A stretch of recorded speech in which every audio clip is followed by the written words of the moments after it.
What's going on, everyone? Welcome back to my channel. It's the beginning of June, which means it's time to talk about my most anticipated movies of the month. Let me know in the comments before we begin which movies this month you're most looking forward to, and as always, make sure to hit that thumbs up button if you like these videos, as it helps me out immensely by getting my channel out there. And if you're new here, I hope you consider hitting that subscribe button so you can stay up to date with reviews of new releases, older films, hidden gems, and so much more on a near daily basis. As always, this is just a reminder that these will be in order of release date, not ranked by how much I'm anticipating each movie. And last month I did 15 films for this list, but this time around we're going back to the usual 10. Still a lot of movies to be excited for though. But let's not waste any more time, and let's get to the list. Kicking things off is The Conjuring, The Devil Made Me Do It, which if you're in the UK, I know you already got this movie, and I am very jealous, as this was one of my most anticipated movies of the year, especially with both Conjuring movies being some of my favorite horror films in the last decade or so. And based on what I've heard, we should be in for another good time.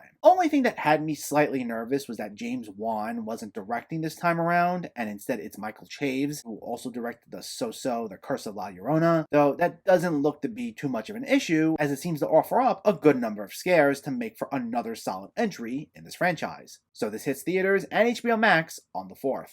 The Amusement Park is a psychological thriller about an elderly gentleman who goes for what he thinks is an ordinary day at the amusement park, but instead finds himself in a hellish nightmare. Now, technically, this isn't a 2021 movie. It's more like a 1973 movie, and it's directed by the one and only George A. Romero, making this technically the final film released by him. Now, it obviously was supposed to be released back in the 70s, but it was shelved due to its supposedly disturbing content, and it was believed to be lost for years until a print was discovered in 2018. It then had some one-off limited showings in 2019, but is now getting a proper release this month. And honestly, I'm just excited to be able to talk about a George Romero film on this channel, which is why I'm including this. I just wasn't expecting this to be the first film of his I'd properly review. But either way, I'm excited, and it's getting a release on Shudder on the 8th. In the Heights, another movie I had on my most anticipated movies of the year list, and I even included it as an honorable mention on my early Oscars prediction list, which is a decision that I almost immediately regretted as soon as I put that video out, because I did not put it in the top 10. Because I really was looking forward to this. I was just a little weary when it comes to summer movies at the Oscars, but the early reviews indicate that it's actually as wonderful as it looks, with overwhelming critical acclaim.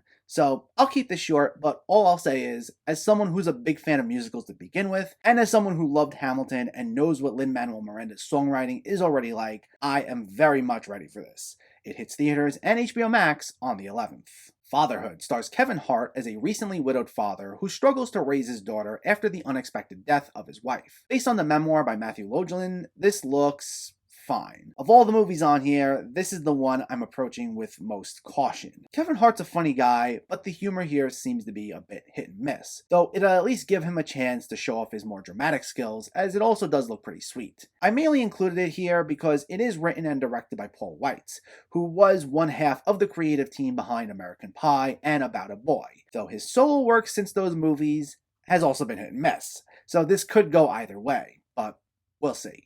This hits Netflix on the 18th. Luca, the third film on this list that was also on my most anticipated movies of the year. And I also discussed this in my Oscars prediction video as well, but it looks absolutely wonderful and charming with some really stunning animation. Now, in terms of the story, while it's only the first feature directorial effort by Enrico Casarosa, it's worth noting he also directed one of Pixar's more critically acclaimed shorts, La Luna, which was nominated at the Oscars. Plus, he was part of the creative team for so many of Pixar's most recent hits. On top of that, the way he's been speaking about this project, there seems to be a big personal connection for him attached to this. So I have a very good feeling we're in for another potential classic from one of the best animation studios out there, and it hits Disney Plus on the 18th.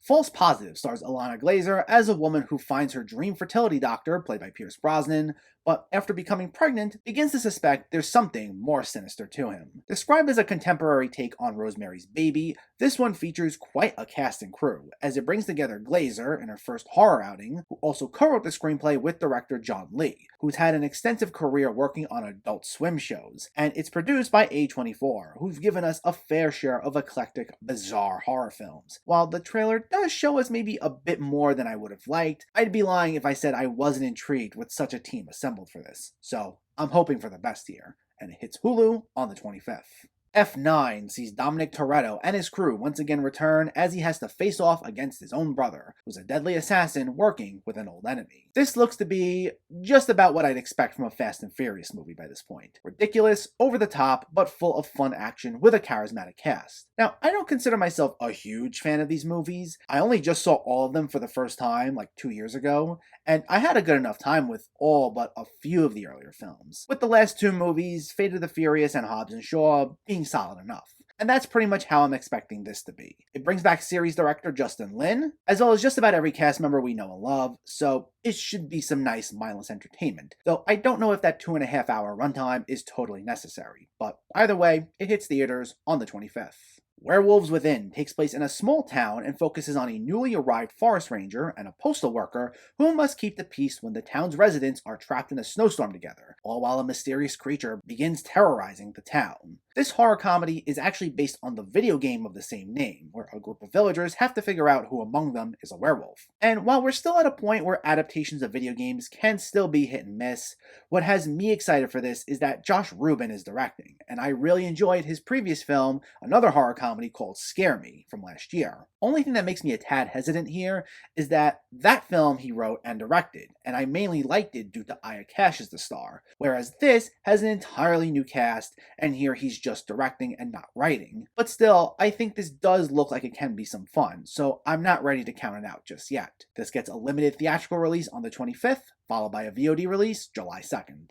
Vicious Fun takes place in the 1980s and stars Evan Marsh as a horror film critic who finds himself trapped in a self-help group for serial killers and must find a way to escape before becoming their next victim. This one looks and sounds like it's going to be so much fun, no pun intended. While I'm not familiar with much of the cast outside of David Koechner as one of the killers in the self-help group, this has such a refreshingly original premise, and based on the trailer, it looks like it doesn't take itself too seriously whatsoever. So with early reviews being positive so far, I am very excited, as this seems like my kind of movie, and this premieres on Shudder on the 29th. And finally, Zola stars Taylor Page as the title character, a waitress who goes on a cross-country trip with a sex worker named Stefani, played by Riley Keough, which turns into a series of madcap adventures. This one's actually based on a true story, stemming from a Twitter thread by the real-life Zola in 2015, who went on for 148 tweets and recounted a story of zany adventures on said road trip. And it seemed like we're in for a wild ride, with the trailer appearing to be bursting with energy,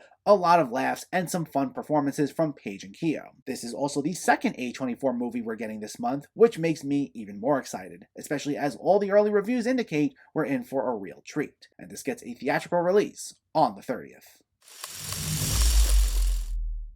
And that's what we have to look forward to in June. Maybe not quite as many big blockbusters this time around, but the ones we are getting seem like they're going to be a lot of fun. I'd say it's a toss-up between Luca and In the Heights as far as which one's my most anticipated overall, but I'm sure there will be plenty of surprises here, as well as a few hidden gems in addition to these, as movie season's ramping back up and things are looking better than ever. But let me know, which movies in June are you looking forward to? Was it anything I listed here? Was it something I left off? Let me know in the comments below so we can discuss. Also, if you enjoyed this video, please like it and share it, and for more movie reviews and film discussion, please make sure to hit that subscribe button to stay updated. Thanks for watching everyone, and keep having fun with film.